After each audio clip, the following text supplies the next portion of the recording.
yang tidak nerima rukhsahnya Allah Ta'ala. Jadi orang wajib-wajib dilakoni terus kadang-kadang mergo dadi identitas isin ninggal. Kalau orang biasa puasa Senin Kamis saking terkenal puasa Senin Kamis sampai muka napa isin. Iku dosane kok Gunung Arafah. Wis hadis iki apa lho engko wis puasa Senin Kamis. Jadi ala kenapa ora puasa Senin Kamis nampa rukhsah pengenan niku ora nampa jeneng gak nglakoni. Karena mengkono iku ali ngatasi mamal isine yang disa apa mislu jibali Arafah iku kaya gunung Arafah. Jadi pangeran itu ya aneh sing apik to. Jadi misale ana wong maca Quran kok yakin ra di sepuro iku dianggap ngenyek Quran. Wong wukuf ning Arafah kok nyangka dosane ra di sepuro dianggap ngenyek pangeran. Mana ana wong wali iku mergo ndablek. Dene wong ndablek ra wali iku goblok-gobloke wong. Jadi ke daftar wali lewat jalur napa? Tapi potongannya ya tetap wali, jenis serabakan. Jadi wali ini gampang. Jadi kok ada jadi wali wis bejane wong. Enggak lah terang no carane jadi wali. Sing gampang-gampang nak mau bar Ramadan tak deloke wis masuk ta urung. Nah ora tak sidang nang kok. Ya dadi kan ora dadi wali usul ning pengadilan kudu dimenangno. Rawahu ngene hadis sapa Imam Ahmad. Wasiratu te syarat iku dumatun. Wasiratu tawi siratal mustaqim dulmatun peteng. Wasiratu te dalan lagu maring sirat wal yaqinu yakin. Wa te kang yakin tahqiqu tasdiki ku benerno barang sing tasdik. Tahqiqu tasdiki iku tahqiq dalam benerno. Maksudnya kamu punya otoritas pemikiran yang akurat. Kanggo benerno bil ghaibi kan barang ghaib. Iki sing dadi ibadah kula nganti ketemu pangeran. Tahqiqu tasdiki ku duwe akurasi benerno. Bil ghaibi lan barang ghaib. Carane bi izalati kulli ghaibin kelawan ngilangno saben-saben sing dadekno kemamangan. Bi izalati kulli ghaibin kelawan ngilangno saben-saben barang sing dadekno kemamangan. Pun kula baleni nggih saking awal-awal maqalatur Rabi'ah kula terangno. Nabi Bakrin Siddiq radhiyallahu anhu dawe adzulumatu khamsun. Dawe Abu Bakar kegelapan itu ada 5. Di mergo Abu Bakar wong saleh, nak kegelapan itu luwih akeh. Dadi rapati apal nek jumlahe akeh rapati apal. Roe muk piro? 5. Nah, zaman akhir ora temu 5 ribuan napa? Nomor 1 hubud dunya. Seneng dunya. Senang dunia macam-macam, senang pangkat, senang apa saja yang tidak mengantarkan ke akhirat. Itu darani napa? Dunia. Atau apa saja yang murahan, itu darani dunia. Kalau terangno definisi dunia, dunia kata dana yadinu dunuan. Ana sing ulama nasrib sangka dania terus ditakhfif hamzah dadi daniah terus ditakhfif hamzah dadi ya daniyah terus mengikuti wazan fula jadi dunya. Dan barang sing hina iki jenenge apa? Dunya. Utawa barang sing dekat iku jenenge dunya. Mergo maknane dunya saiki, dana iku maknane dekat. Akhirat nanti. Semua wae kok kowe sesuai paham. Sehingga sesuatu yang tidak murahan kayak sujud, kayak sedekah, kayak ngaji iku ora dunya. Ini kesaksian akhirat. Sehingga ketika Ibnu Khaldun itu Allah itu ngeritik dunia ya yang perlu dikritik.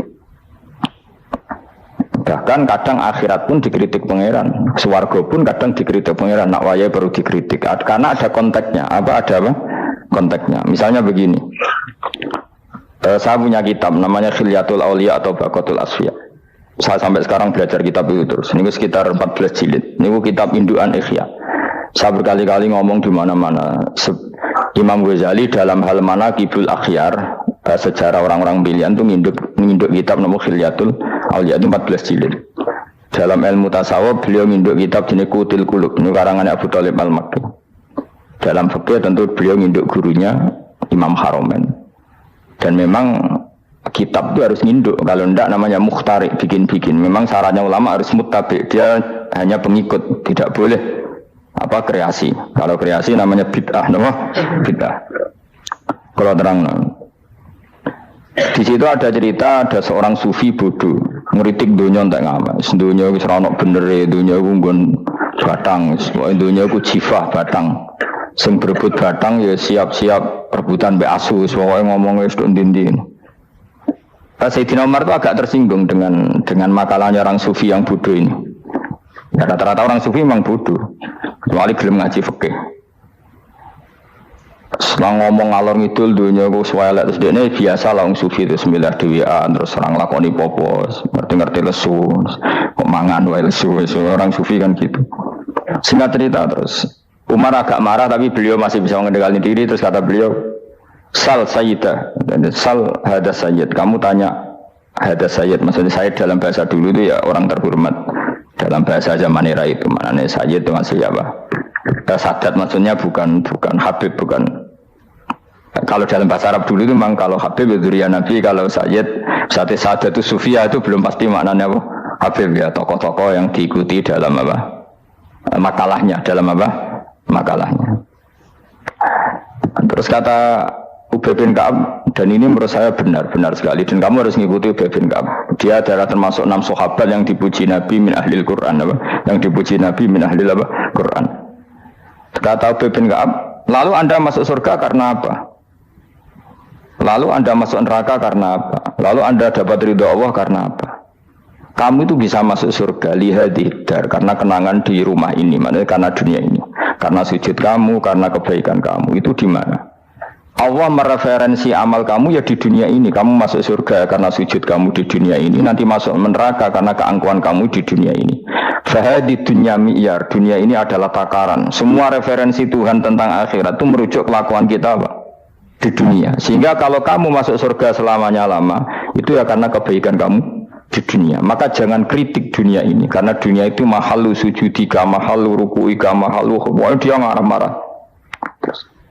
Sehingga semenjak itu kata Ibnu Khaldun, orang tahu dunia yang dikritik adalah dari madadul kalimah dani'ah, sesuatu yang murahan, apa? Yang murahan.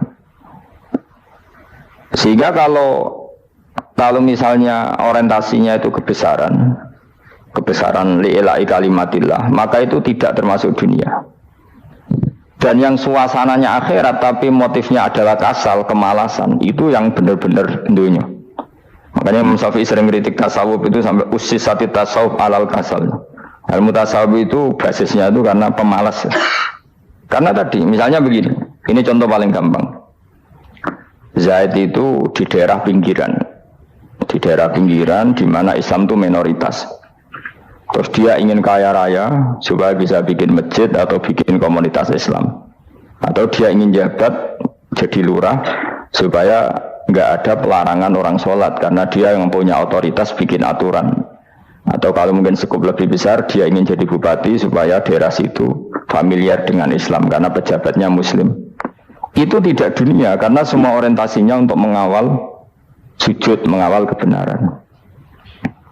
Tapi kalau kamu di daerah pinggiran kemudian milih dhewean kabeh kersane pangeran sithik-sithik kersane pangeran terus kamu meninggalkan aktivitas dakwah, itu yang dunia karena motivasi kamu adalah al-kasal males dari mewarnai buminya Allah ini dengan sujud.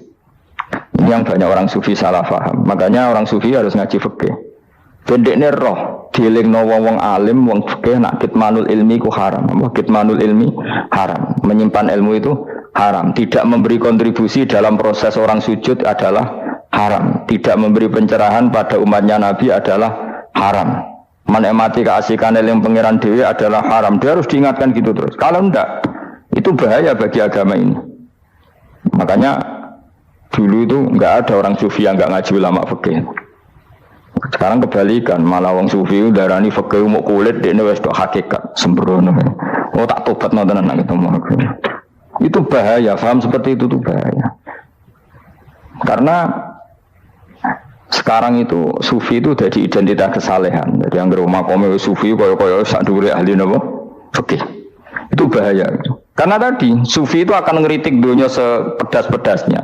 Kemudian ujung-ujungnya meninggalkan dunia, kemudian happy-happy asik pangeran dewean dan membiarkan umatnya Nabi ini berserakan kemana-mana, tidak terlibat sama sekali, tidak memberi kontribusi sama sekali. Kalau bahasa gampangannya orang gelem amar ma'ruf, gak gelem nahi mungkar.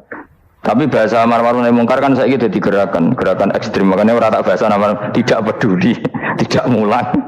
Kalau saya bahasa saya kira repot terus. Paham ini penting kalau terang. Jadi kalau baleni malih ya. Sing dimaksud dunya ketika dikritik pangeran iku dunya sing sangka kata daniah, sesuatu sing murahan, sing enteng, sing nafsu iku jenenge napa?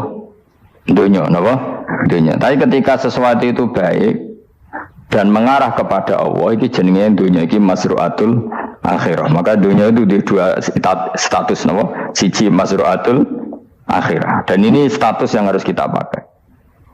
Makanya kata Imam Ghazali itu, gue nak randi duit, sak penat-penate urip terus merasa nggak punya kenikmatan, datang saja ke kuburan dan yakinlah semua yang sedang mati keinginannya hanya satu, ingin kembali di dunia dan memperbaiki amal-amalnya. Berarti dunia adalah segala-galanya bagi orang yang sudah mati. Ya, orang yang sudah mati itu cita-citanya satu, la'ali arji, semoga kita kembali ke dunia. Untuk apa? Untuk membenahi semua kesalahan yang pernah dilakukan zaman ini dunia. Terus kamu ingat fa'ana fid dunya, ya Allah alhamdulillah sekarang masih saya di dunia. Artinya saya punya satu kesempatan yang diinginkan semua orang yang sudah mati di seluruh dunia. Tapi malah wali anu surip malah kepengen mati. Saking kakean kasus ini, kakean apa? Kakean kasus.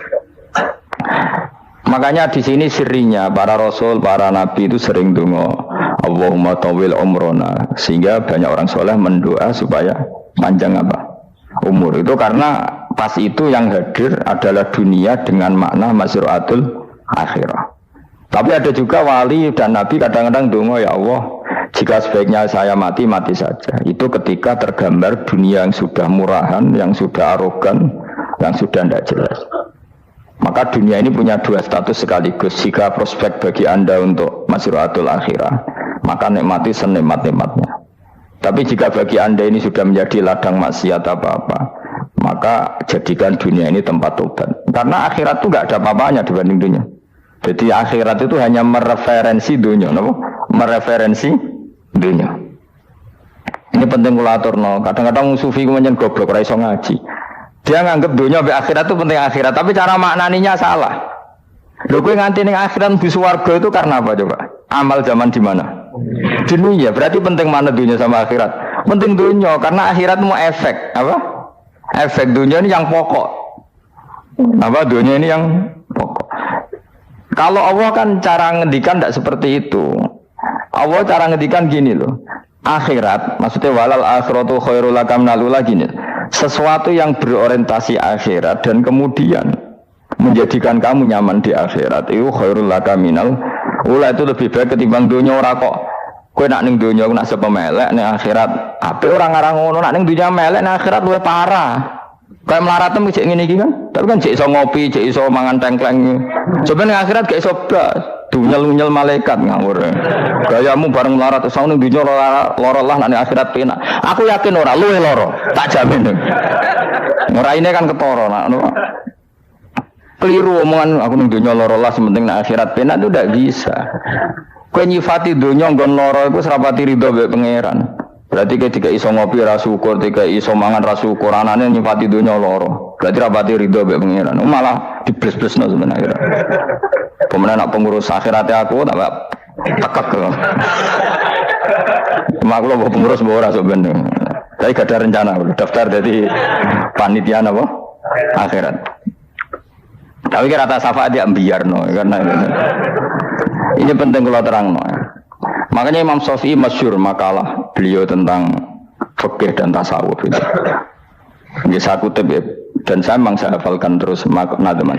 Faqihan wa sufiyan fakun laisa wahida fa inni wa haqqu wa iyyaka ansahu. Terus kata beliau mensifati orang fikih fa hadza qasin lam yazq qalbuhu tuqa. Wa hadza jahulun kaifadul jahli yasluhu. Itu masyhur. Di dunia ini, identitas di dunia kita, dunia ulama itu hanya dua. Kalau enggak sufi ya faqih. Kamu jangan jadi salah satu.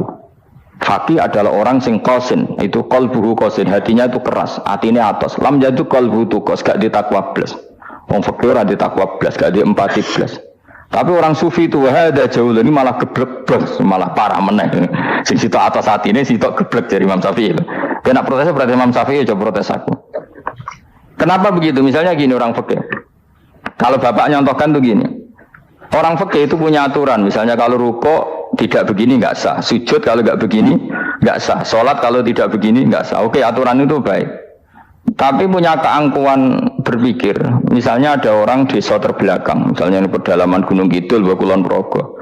Ada orang yang ditobatkan orang-orang sufi. Orang sufi itu ya saya untuk goblok-goblok itu, misalnya nobatkan.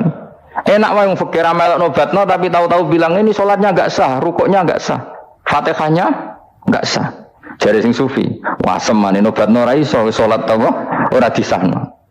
Si sufi ya goblok pisan, ketika ngawal si ajudannya tadi sholat nggak dikawal. Sehingga banyak aliran di Jawa sholat ala kali Joko ya ono Fatihah mau meneng tok. Sitok sujud tok. Jadi ini sitok atas hati ini ora gelem bina tapi muni rasa. Sitok goblok ora tahu nerusno pembinaan. Akhirnya ya mandek ning satu kesalahan dan diwaris ya bergenerasi-generasi. Makanya kata Imam Syafi'i itu sitok goblok, sitok atas hati ini. Jadi kamu jangan jadi salah satu itu. Makanya kamu aman karena kamu tidak sufi ya tidak fakih. Makanya nggak masuk yang dikritik Imam Syafi'i. Kamu sufi ya tidak, fakih ya tidak. Makanya kalau Imam Syafi'i kritik itu, tapi alhamdulillah saya tidak dua-duanya. Ya tidak sufi, tidak fakih. Karena orang sufi itu kalau ditelusuri itu memang kesalahannya terlalu banyak. Kecuali dia mau ngaji fikih. Kenapa? Kecuali dia mau ngaji fikih. Kayak tadi misalnya, sampai Imam Syafi'i zaman itu duka yang menghentikan usisat tasawuf alal kasal. Ilmu tasawuf itu dibina itu berdasar kemalasan. Saya punya teman sufi banyak. Saya ini kiai loh. Punya teman sufi banyak. Tekon dengan kulo, Gus, dunia serusak. Sementing saat ini ngatah-ngatah no istighfar. Memangnya kita bisa diistighfari pangeran di sepuro pangeran ketika kamu orang alim tidak mulang. Memangnya kau iso di sepuro pangeran ketika kau sugih zakat. Memangnya kau iso di sepuro pangeran wis kira ra nyapu masjid teko Jumatan, bareng rokok itu usep-usep ning pojok masjid bar mulai. Enak wae. Ono keran coplok is dibarno. Memangnya kamu bisa jadi orang miskin seperti itu kemudian dimaafkan Allah? Tidak bisa. Kamu harus terlibat dalam proses sholat. Wis kira ya urun gawe keran, misalnya orang ngono urun masjid ya nyapu-nyapu, sing sugih urun dhuwit, sing alim urun mulang. Kok enak? Dunia bangga rusak terus kabeh dhewean. Menang iso kan kedeane neraka ora tak baturi ya ngono. Ndak bisa, sufi seperti itu ndak bisa, tuh kriminal. Malah Imam Syafi'i dalam satu makalah kowe esuk tasawuf, awan wis rondok ngene. Saking ekstrimnya beliau. Nah, kenapa Imam Ghazali muji orang sufi? Kitab-kitab Risalah Kusyirah muji orang sufi itu sufi-sufi yang koyo kowe. Sufi-sufi yang belajar fikih, napa? Sufi-sufi yang masih mau belajar fikih. Kok enak. Jadi sufi itu maknanya sidik-sidik. Zaman wis rusak itu tidak seperti itu. Nak rusak ya amanat pengiran pun melok dandani. Nah, ketika rakyat didandani sebetulnya nggak masalah, kan ada alternatif. Misalnya gini, ada mobil rusak nggak bisa dipakai. Memangnya mobil hanya itu. Kan ada mobil yang lain itu jenis fakih. Ini enggak, kamu punya pemimpin hanya 2 atau 3 lah, biar nggak nyindir. 3 atau 4 lah. Ketika 4 ini orang ini gagal, seakan-akan Indonesia gagal. Memangnya Indonesia hanya punya orang 4 itu. Goblok sekali kita berpikir gitu. Segoblok-gobloknya apa? Memangnya Indonesia itu milik siapa? Kenapa kamu menggantungkan sama 1-2 orang, 3-4 orang? Gampang ada cara alternatif. Terus tapi kan harus lewat pemilu, kecil ngenteni pemilu 5 tahun cepat. Mustafa Rokin jokno jadi calon presiden. Nah, kemudian jadi negara tahlil. Karena dek Nabi ya, ngomong ekonomi ya ora iso. Ngomong wisata ya haram, ngomong budaya haram. Ngomong badan usaha milik negara ya ora roh dene. Langsung dibagi-bagi. Tapi kelirunya kita selalu begitu. Ketika kecewa sama pemimpin, seakan-akan dunia ini tergantung pemimpin itu. Mana ada dunia ini dipasrahkan sama makhluk oleh Allah. Dunia ini milik Allah, nggak pernah dipasrahkan makhluk. Bahkan kiai mati pun nggak ngefek pada agama. Dulu sahabat meninggal agama jalan, wali songo orang-orang pilihan meninggal agama jalan. Karena Allah tidak ridho dunia ini, agama ini, dunia maupun agama dipasrahkan sama seseorang. Allah yang mengurus dunia ini. Apa nak konglomerat mati terus uang melarat kabeh? Enggak kan? Apa nak wong soleh mati terus wong bejat kabeh? Allah yang mengurus agama ini, mengurus dunia ini. Saking goblokem, nak ono kecewa mek makhluk itu. Ya Allah, terus seakan-akan dunia ini runtuh. Ono pegatan sakake saya kira ono sing lanang. Banyak orang pegatan terus bojo luwih apik. Bojone mati sing wedok malah makmur akeh to. Makanya pangeran